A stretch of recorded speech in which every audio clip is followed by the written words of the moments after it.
ನಿರೀಕ್ಷೆ. ಈ ಕತೆ ಸ್ವಲ್ಪ ಆದರೂ ಇಷ್ಟ ಆದರೆ ಗೊತ್ತಲ್ವಾ? ಲೈಕ್, ಶೇರ್, ಸಬ್ಸ್ಕ್ರೈಬ್ ಮಾಡಿ, ಸಪೋರ್ಟ್ ಮಾಡಿ. ಮುಂದೇನಾಗತ್ತೆ ಅಂತ ನೋಡೋಣ. ಅಕಸ್ಮಾತ್ ನೀರಜ ಸುಧನ್ವನ್ನ ಲವ್ ಮಾಡದೇ ಇದ್ದಿದ್ರೆ ಅವಳ ಅಪ್ಪ ಅಮ್ಮ ಅವಳಿಗೆ ಶ್ರೀಮಂತರ ಮನೆಗೆ ಸೊಸೆ ಮಾಡಿ ಕಳಿಸ್ತಾ ಇದ್ರು, ಹೌದೋ ಅಲ್ವೋ? ಅಲ್ಲಿ ಅವಳು ಸುಖವಾಗಿರ್ತಿದ್ಲು. ನೀನೇ ನೋಡಿದ್ಯಲ್ವಾ ಅವರ ಅಪ್ಪ ಅಮ್ಮ, ಅವ್ರ ಮನೆ, ಅವ್ರ ಒಡವೆ, ಬಟ್ಟೆ ಎಲ್ಲ ಹೇಗೆ ಅಂತ. ಅಷ್ಟು ಸುಖದಲ್ಲಿ ಬೆಳೆದವಳು ಅವಳಿಗೆ ಇಲ್ಲಿ ಹೊಂದ್ಕೊಳ್ಳೋಕ್ಕೆ ಎಷ್ಟು ಕಷ್ಟ ಆಗತ್ತೆ. ಆದರೂ ಪಾಪ ಹೊಂದ್ಕೊಳ್ಳೋ ಪ್ರಯತ್ನ ಮಾಡ್ತಾ ಇದ್ದಾಳೆ. ಇಂಥ ಸಂದರ್ಭದಲ್ಲಿ ನೀನು ಅವಳಿಗೆ ಸಪೋರ್ಟಿವ್ ಆಗಿ ನಿಲ್ಬೇಕಲ್ವಾ ಅಮ್ಮ? ನಾನು ಇಲ್ಲಿದ್ದಾಗ ಕಸ ಗುಡಿಸಿ, ಒರೆಸಿ, ನೆಲ ಒರೆಸಿ ಎಲ್ಲ ಕೆಲಸನೂ ಮಾಡ್ತಾಯಿದ್ದೆ. ಅಡುಗೆ ಒಂದಷ್ಟಾಗಿ ಬರ್ತಿರ್ಲಿಲ್ಲ, ಇನ್ನು ಕೆಲಸ ಸಾಧಾರಣ ಎಲ್ಲ ಮಾಡ್ತಿದ್ದೆ. ಆದರೂ ನನಗೆ ಅಲ್ಲಿ ಹೊಂದ್ಕೊಳ್ಳೋದು ಕಷ್ಟ ಆಯಿತು.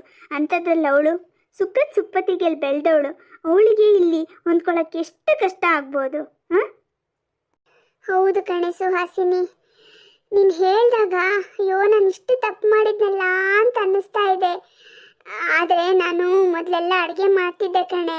ಆದರೆ ಅವಳು ನಿಧಾನಕ್ಕೆ ಮಾಡೋದು, ಬೇಜವಾಬ್ದಾರಿಯಿಂದ ನಡ್ಕೊಳ್ಳೋದು ನೋಡಿ ಬಿಟ್ಬಿಟ್ಟೆ ಅಂತ ಎಷ್ಟು ಸುಲಭಕ್ಕೆ ಹೇಳಿಬಿಟ್ಟೆ ಅಮ್ಮ. ನೀನು ಹೀಗೆ ಕೂತಿದ್ರೆ ತೊಂದರೆ ಅವಳಿಗಲ್ಲ, ನಿನಗಾಗೋದು. ಅವಳು ಇವತ್ತಲ್ಲ ನಾಳೆ ಎಲ್ಲದನ್ನು ಕಲ್ತ್ಕೊಂಡು ಚುರುಕಾಗಿ ಎಲ್ಲದನ್ನು ಮಾಡ್ಬೋದು. ಆದರೆ ನೀನು ಹೀಗೆ ಕೂತಿದ್ರೆ ನಿನ್ನಿಂದ ದಿನಕ್ಕೆ ಮೈ ತೂಕ ಜಾಸ್ತಿ ಆಗುತ್ತೆ, ಶಕ್ತಿ ಕಡಿಮೆ ಆಗ್ತಾ ಹೋಗುತ್ತೆ. ತೊಂದರೆ ಯಾರಿಗೆ ಹೇಳು? ನಿನಗೆ ಅಲ್ವಾ? ನನಗೂ ಏನು ಕೂತ್ಕೊಂಡು ತಿನ್ನಬೇಕು ಅಂತ ಆಸೆ ಇಲ್ಲ ಸುಹಾಸಿನಿ, ಆದರೆ ಕೈ ಕಾಲು ನೋವು ಕಣೆ. ಏನು ಬೇಡ ಅಂತ ಅನಿಸುತ್ತೆ. ಜೊತೆಗೆ ಇವಳ ಮೇಲೆ ಸಿಟ್ಟು, ಹಾಗಾಗಿ ನಾನು ಸುಮ್ಮನೆ ಕೂರೋದು. ಈಗ ನಿನಗೆ ಸೊಸೆ ಬಂದಿದ್ದಾಳೆ ಅಂತ ನೀನು ಸುಮ್ಮನೆ ಕೂತ್ಕೋತೀನಿ ಅಂತಿದ್ಯಾ? ಅಕಸ್ಮಾತ್ ಸುಧನ್ವ ಇನ್ನೊಂದು 2-3 ವರ್ಷ ಲೇಟಾಗಿ ಮದುವೆ ಆಗಿದ್ದಿದ್ರೆ ನೀನೇ ತಾನೇ ಅಡುಗೆ ಮಾಡಬೇಕಿತ್ತು. ಇಷ್ಟಕ್ಕೂ ನಿನಗೇನು ಮಹಾ ವಯಸ್ಸಾಗಿದೆ.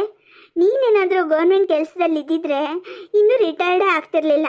ಆಗ ನೀನು ಅಲ್ಲೂ ಕೆಲಸ ಮಾಡಬೇಕಿತ್ತು, ಮನೆಗೆ ಬಂದು ಇಲ್ಲೂ ಮಾಡಬೇಕಿತ್ತು. ಆದರೆ ಈಗ ನೀನು ಸೊಸೆ ಬಂದಿದ್ದಾಳೆ ಅಂತ ಒಂದೇ ಒಂದು ಕಾರಣಕ್ಕೆ ಆರಾಮಾಗಿ ಕೂತ್ಕೊಂಡ್ಬಿಟ್ಟಿದ್ಯಾ. ಹೆಸರು ಮಾತ್ರ ಅವಳಿಗೆ ಬುದ್ಧಿ ಬರಲಿ ಅಂತ ನಾನು ಹೀಗೆ ಮಾಡೋದು ಅಂತ ಇನ್ನೊಂದು ಹೆಸರು ಕೊಟ್ಕೊಂಡಿದ್ಯಾ. ಆದರೆ ಇದು ನಿನಗೆ ಒಳ್ಳೇದಲ್ಲ ಅಮ್ಮ. ಆಮೇಲೆ ಅವಳು ಇನ್ನೂ ತುಂಬ ಚಿಕ್ಕವಳು, ನಮ್ಮೆಲ್ಲರಿಗಿಂತ ಚಿಕ್ಕವಳು ಅಲ್ವಾ? ಏನಾದರೂ ತಪ್ಪು ಮಾಡಿದರೆ ತಿದ್ದಿ ಬುದ್ಧಿ ಹೇಳಿ ಅದನ್ನಲ್ಲಿಗೆ ಬಿಟ್ಬಿಡಬೇಕು, ಎಳ್ಕೊಂಡು ಹೋಗಬಾರ್ದು. ಮತ್ತೆ ಅದನ್ನೇ ಹೇಳ್ತೀಯಲ್ಲ ಸುಹಾಸಿನಿ, ಏನೋ ಮಾತಿಗೆ ಬರುತ್ತೆ ಹೇಳ್ತೀನಿ ಅಷ್ಟೇ ಕಣೆ. ಆಯ್ತಪ್ಪ, ಮಾತಿಗೆ ಬಂತು, ನೀನೇನೋ ಹೇಳ್ತೀಯ ಸರಿ. ಅವಳು ಮಾಡಿದ ಒಳ್ಳೆ ವಿಷಯನೇ ಹೇಳ್ಬೋದಲ್ವಾ? ಈಗ ಒಂದು 4 ತಿಂಗಳ ಹಿಂದೆ ನಿನಗೆ ಜ್ವರ ಬಂದಿತ್ತಲ್ಲ, ಆಗ ನಿನ್ನನ್ನು ನೋಡ್ಕೊಂಡವ್ರು ಯಾರು? ನಾನಾ, ನಿನ್ನ ತಂಗಿಯರ? ಯಾರು ನೋಡ್ಕೊಂಡಿಲ್ಲ. ನೋಡ್ಕೊಂಡಿದ್ದು ನೀರಜ ಅಲ್ವಾ? ಅದನ್ನ ಯಾಕೆ ನೀನು ಎಲ್ಲರ ಹತ್ರ ಹೇಳ್ಕೊಳ್ಳಲ್ಲ? ನನಗೀಗ ವಯಸ್ಸಾಗಿದೆ, ನಾನೇನು ಕೆಲಸ ಮಾಡಲ್ಲ, ನೀರಜನೆ ಮಾಡೋದು ಅಂತ ಅದನ್ನೇ ಯಾಕೆ ನೀನು ಹೇಳಲ್ಲ? ಬರೀ ಅವಳ ಮೇಲಿನ ದೂರ ಮಾತ್ರ ಹೇಳ್ಕೊತೀಯ, ಅದ್ರ ಮೇಲೆ ಅದನ್ನು ಸಹಜವಾಗಿ ಹೇಳಿದ್ದು ಅಂತ ಹೇಳ್ತೀಯ. ಅದೇ ಅವಳು ಒಳ್ಳೆ ಗುಣಗಳನ್ನ ಹೇಳ್ಬೋದಲ್ವಾ? ನೀನು ಪದೇ ಪದೇ ಅವಳ ಮೇಲೆ ದೂರ ಹೇಳ್ತಾ ಇದ್ರೆ ಬೇರೆಯವ್ರು ಕೂಡ ಅವಳನ್ನು ಕೀಳಾಗಿ ನೋಡ್ತಾರೆ, ಹೌದಾ? ಇವಳಿಗೂ ಅವ್ರ ಎದುರಿಗೆ ಹೋಗೋಕ್ಕೆ, ಅವ್ರ ಜೊತೆಗೆ ಮಾತಾಡೋಕ್ಕೆ ಮುಜುಗರ ಅನಿಸುತ್ತೆ. ಆಮೇಲೆ ಇನ್ನೊಂದು ಹೆಸರು ಅವಳಿಗೆ, ಗಂಡನ ಕಡೆಯವರಿಗೆ ಬೆಲೆ ಕೊಡಲ್ಲ ಅಂತ. ಇದಕ್ಕೆಲ್ಲ ಕಾರಣ ಯಾರು? ನೀನೇ ಅಲ್ವಾ? ಅದು ನಿಜ. ಹಿಂದೆ ಅಜ್ಜಿನೂ ಹೀಗೆ ಮಾಡ್ತಿದ್ರು, ಎಲ್ಲರ ಹತ್ರನೂ ನಿನ್ನ ಮೇಲೆ ದೂರ ಹೇಳ್ತಾ ಇದ್ರು. ನಿನ್ನ ಒಳ್ಳೆ ಗುಣಗಳನ್ನ ಅವ್ರು ಹೇಳ್ತಾನೆ ಇರಲಿಲ್ಲ. ಆಗ ನಿಂಗೆ ಎಷ್ಟು ಕೋಪ ಬರ್ತಿತ್ತು, ಬೇಜಾರಾಗ್ತಿತ್ತು. ಅಡುಗೆ ಮನೇಲಿ ನಿಂತ್ಕೊಂಡು ಅಳ್ತಿದ್ದೆ. ಇವರು ಕೈಕಾಲು ಸೋತು ಬೀಳ್ತಾರಲ್ಲ, ಆವಾಗ ಎಲ್ಲದನ್ನು ತೀರಿಸ್ಕೊತೀನಿ ಅಂತೆಲ್ಲ ನೀನು ಹೇಳ್ತಿದ್ಯಾ ತಾನೆ? ಈಗ ನೀನು ಅದನ್ನೇ ಮಾಡಿದ್ರೆ ಮುಂದೆ ನಿನ್ನ ಸೊಸೆನೂ ನಿಂಗೆ ಹಾಗೆ ಹೇಳ್ತಾಳೆ. ಇದೆಲ್ಲ ಬೇಕಾ ಅಮ್ಮ? ಅನುಭವದಿಂದ ಸಾಕಷ್ಟು ಪಾಠ ಕಲ್ತಿದ್ದೀನಿ ಅಂತ ಹೇಳ್ಕೊತೀಯ, ಆದರೆ ಅದನ್ನು ಪರಿಪಾಲಿಸ್ತಾ ಇಲ್ವಲ್ಲ? ಈಗ ನನಗೆ ನಿಧಾನಕ್ಕೆ ನಿನ್ನ ಮಾತು ಕೇಳ್ತಾ ಇದ್ದ ಹಾಗೆ ನಾನು ಎಷ್ಟು ತಪ್ಪು ಮಾಡ್ತಿದ್ದೀನಲ್ವಾ ಅಂತ ಅನ್ನಿಸ್ತಾ ಇದೆ. ಬರೀ ಅನಿಸಿದ್ರೆ ಸಾಕಾಗಲ್ಲಮ್ಮ. ಅವಳನ್ನು ಪ್ರೀತಿಯಿಂದ ನೋಡ್ಕೊಳ್ಳೋದನ್ನು ಕಲಿ. ಒಂದು ಸಲ ಅವಳನ್ನ ಪ್ರೀತಿಯಿಂದ ನೋಡು, ಆಮೇಲೆ ನಿನಗೆ ಅವಳು ಒಳ್ಳೆ ಗುಣಗಳು ಕಾಣಿಸ್ತಾ ಹೋಗುತ್ತೆ. ಈಗ ಅವಳೇನಾದ್ರು ಅಡುಗೆ ಮಾಡಿದ್ರೆ ಚೆನ್ನಾಗಿದೆ ಅಂತ ಹೇಳು. ಚೆನ್ನಾಗಿಲ್ಲದೆ ಇರುವಾಗ ಚೆನ್ನಾಗಿಲ್ಲ ಅಂತ ಹೇಳೋದಕ್ಕೆ ಹೇಗೆ ನಾಲ್ಗೆ ಹೊರಳತ್ತೋ, ಚೆನ್ನಾಗಿದೆ ಅಂತ ಹೇಳೋವಾಗ್ಲೂ ದಾಕ್ಷಿಣ್ಯ ಬೇಡ. ಆಗಲೂ ಧಾರಾಳವಾಗಿ ಹೇಳು, ನೀರಜ ಇವತ್ತು ನೀನು ಅಡುಗೆ ಮಾಡಿದ್ದು ತುಂಬ ಚೆನ್ನಾಗಿದೆ ಅಂತ ಹೇಳು. ಇನ್ನೊಂದ್ಸಲ ಅವಳಿಗೆ ಅದಕ್ಕೂ ಚೆನ್ನಾಗಿ ಮಾಡಬೇಕು, ಅತ್ತೆ ಕೈಲಿ ಇನ್ನೂ ಹೊಗಳಿಸ್ಕೋಬೇಕು ಅಂತ ಆಸೆ ಆಗತ್ತೆ. ನೀನೇ ಹೇಳ್ದೆಯಲ್ಲ, ಅಪ್ಪ ಥ್ಯಾಂಕ್ಸ್ ಹೇಳಿದ್ರು, ಇಷ್ಟು ವರ್ಷ ಹೇಳದೇ ಇರೋ ಮಾತನ್ನು ಇವತ್ತು ಹೇಳಿದ್ರು, ಖುಷಿ ಆಯಿತು ಅಂತ. ಅದೇ ಥರ ನೀನು ಅವಳಿಗೆ 1-2 ಮಾತು ಹೊಗಳು.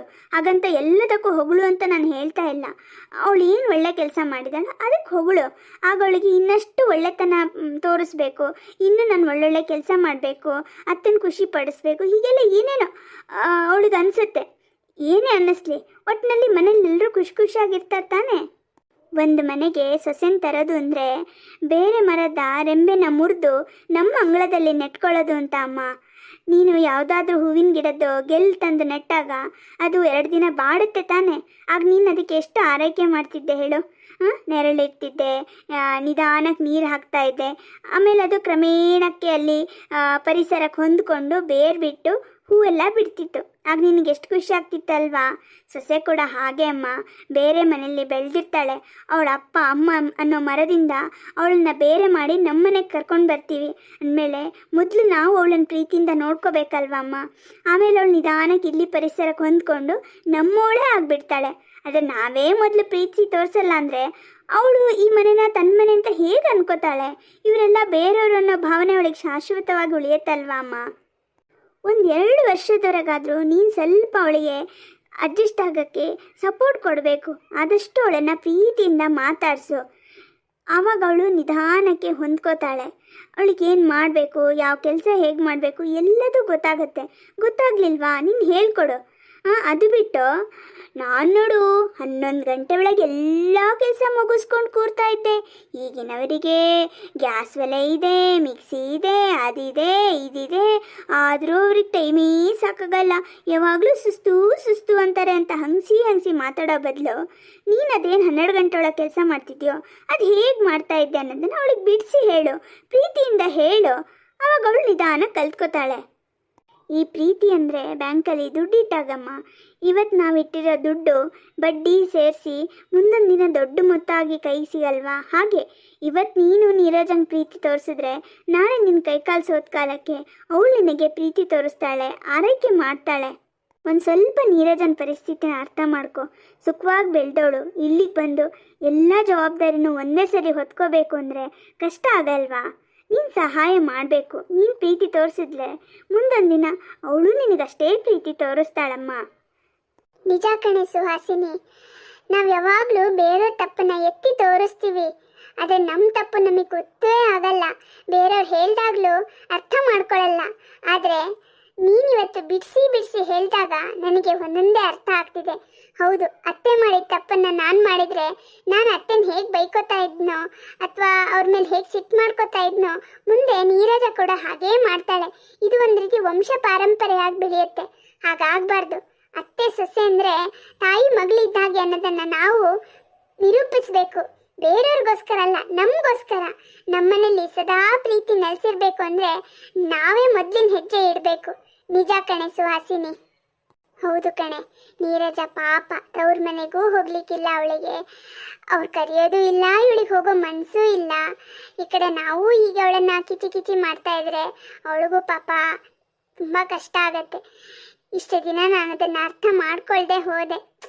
ಪಾಪ ಕಣೆ, ನಾನು ಅವಳನ್ನು ಪ್ರೀತಿಯಿಂದ ನೋಡಿಕೊಂಡ್ರೆ ಸುಧನ್ವಂಗೂ ಒಂದು ಖುಷಿ ಇರುತ್ತೆ. ಹೌದು, ನಾನೇ ಮೊದಲು ಅವಳನ್ನು ಪ್ರೀತಿಯಿಂದ ಮಾತಾಡಿಸ್ತೀನಿ, ಕರಿತೀನಿ. ನೀನು ಹೇಳ್ದಾಗೆ ನೀರಜ ಈಗ 1-2 ದಿನದಿಂದ ಎಲ್ಲ ಕೆಲಸನೂ ಪಟ್ಪಟ ಅಂತ ಮಾಡ್ತಾಳೆ, ಖುಷಿಯಾಗಿರ್ತಾಳೆ. ಈ ಸಮಯದಲ್ಲಿ ನಾನು ಅವಳಿಗೆ ಸ್ವಲ್ಪ ಸಪೋರ್ಟಿವ್ ಆಗಿ ನಿಲ್ಲದೆ ಹೋದರೆ ಅವಳು ಮತ್ತೆ ಹಳೆಯ ಕೆಲಸನೇ ಮುಂದುವರಿಸ್ತಾಳೆ. ಹೌದು, ಅವಳು ಖುಷಿಯಾಗಿದ್ದರೆ ಮನೇಲೆಲ್ಲರೂ ಖುಷಿಯಾಗಿರ್ತೀವಿ. ಹೌದು ಕಣೆ, ನಾನೇ ಅವಳನ್ನು ಮೊದಲು ಪ್ರೀತಿಯಿಂದ ಮಾತಾಡಿಸ್ತೀನಿ. ಓ, ಅವಳೇ ಈ ಕಡೆ ಬರ್ತಾ ಇದ್ದಾಳೆ. ನೀರಜ, ಇಲ್ಲಿ ಬಾರೆ. ಮಗು ಮಲಗಿದಾನಾ? ಹ್ಞೂ ಅತ್ತೆ, ಮಗು ಮಲಗಿದ್ದಾನೆ. ಈಗ ಸಂಜೆ ಟೈಮ್ ಅಲ್ವಾ, ಟೀ ಮಾಡೋಕ್ಕೆ ಅಂತ ಅಡುಗೆ ಮನೆಗೆ ಹೋಗ್ತಾ ಇದ್ದೆ. ಟೀ ಜೊತೆಗೆ ಇದು ಮೆಣಸಿನ್ಕಾಯಿ ಬಜ್ಜಿ ಮಾಡಲಾ? ಇವತ್ತು ನಾನು ಟೀ ಮಾಡಿ ತಗೊಂಡು ಬರ್ತೀನಿ. ಪಾಪ ಇಷ್ಟೊತ್ತು ಮಗುನ ಮಲಗಿಸೋದು ಅದು ಇದು ಅಂತ ಕೆಲಸನೇ ಆಗೋಯ್ತು. ಈಗ ಸ್ವಲ್ಪ ಹೊತ್ತು ಫ್ರೀ ಸಿಕ್ಕಿದೆಯಲ್ಲ, ಕೂತ್ಕೋ. ನೀನು ಸುಹಾಸಿನಿ ಮಾತಾಡ್ತಾ ಇರಿ, ನಾನು ಹೋಗಿ ಟೀ ಮಾಡ್ಕೊಂಡು ತರ್ತೀನಿ. ಫ್ರಿಜ್ಜಲ್ಲಿ ಬಾಳೆಕಾಯಿ ನೋಡ್ದಾಗಾಯ್ತು, ಇದೆಯಲ್ವಾ? ಹಾಂ ಇದೆ ಅತ್ತೆ. ಯಾಕೆ? ನಿಂಗೆ ಬಾಳೆಕಾಯಿ ಬೋಂಡ ಅಂದರೆ ತುಂಬ ಇಷ್ಟ ಅಲ್ವಾ? ಟೀ ಜೊತೆಗೆ ಬೋಂಡ ಮಾಡ್ಕೊಂಡು ತಗೊಂಡು ಬರ್ತೀನಿ. ಬಿಸಿ ಬಿಸಿ ತಿನ್ಬೋದು. ಯಾವಾಗಲೂ ಪಾಪ ನೀನು ತಣ್ಣಗಿರೋದನ್ನೇ ತಿನ್ನೋದಲ್ವಾ? ಇವತ್ತು ನಾನು ಮಾಡ್ಕೊಂಡು ತರ್ತೀನಿ. ಬಾ ಕೂತ್ಕೋ ಇಲ್ಲಿ. ಇದೇನು ಹೇಳ್ತಿದ್ದೀರಾ ಅತ್ತೆ? ನಾನು ಸರಿಯಾಗಿರೋದನ್ನೇ ಹೇಳ್ತಾ ಇದ್ದೀನಿ. ಬಾ ನೀನು ಇಲ್ಲಿ ಕೂತ್ಕೋ, ನಾನು ಹೋಗಿ ಬೋಂಡ ಮತ್ತು ಟೀ ತರ್ತೀನಿ. ಬಾ ಇಲ್ಲಿ ಕೂತ್ಕೋ. ಅತ್ತೆ ಅದು ಬರ್ತೀಯೋ ಇಲ್ಲ ನಿನ್ನ ಕೂಸುಮರಿ ಮಾಡ್ಕೊಂಡು ಬಂದು ಕೂರಿಸ್ಬೇಕು? ಇದೇನು ಹೇಳ್ತಿದ್ದೀರಾ ಅತ್ತೆ? ಅದೇನು ಅಂತ ಆಮೇಲೆ ಮಾತಾಡೋಣ. ಮೊದಲು ನೀನಲ್ಲಿ ಹೋಗಿ ಕೂತ್ಕೋ. ಒಂದು ಅರ್ಧ ಗಂಟೆಲಿ ಬರ್ತೀನಿ. ಬಾಯ್. ಕೊನೆಗೂ ನಿನ್ನ ಮುಖದಲ್ಲಿ ಸಂತೋಷ ನೋಡಿದ್ನಲ್ಲ ನೀರಜ. ಇನ್ಮೇಲೆ ನೀವೆಲ್ಲರೂ ಖುಷಿ ಖುಷಿಯಾಗಿ ಹೀಗೇ ಇರ್ತೀರಾ ಅನ್ನೋ ನಂಬಿಕೆ ನನಗೆ ಬಂದಿದೆ. ಪ್ರೀತಿಯ ಬಂಧುಗಳೇ, ಕೂಡಿ ಬಾಳಿದರೆ ಸ್ವರ್ಗ ಸುಖ ಅನ್ನೋದು ಇದಕ್ಕೆ ಅಲ್ವಾ? ಈ ಕಥೆ ನಿಮಗೆ ಸ್ವಲ್ಪನಾದರೂ ಇಷ್ಟ ಆದರೆ ಲೈಕ್, ಶೇರ್, ಸಬ್ಸ್ಕ್ರೈಬ್ ಮಾಡಿ ಸಪೋರ್ಟ್ ಮಾಡೋದನ್ನು ಮರಿಬೇಡಿ. ಮುಂದಿನ ಕಥೆಯಲ್ಲಿ ಸಿಗೋಣ. ಧನ್ಯವಾದಗಳು.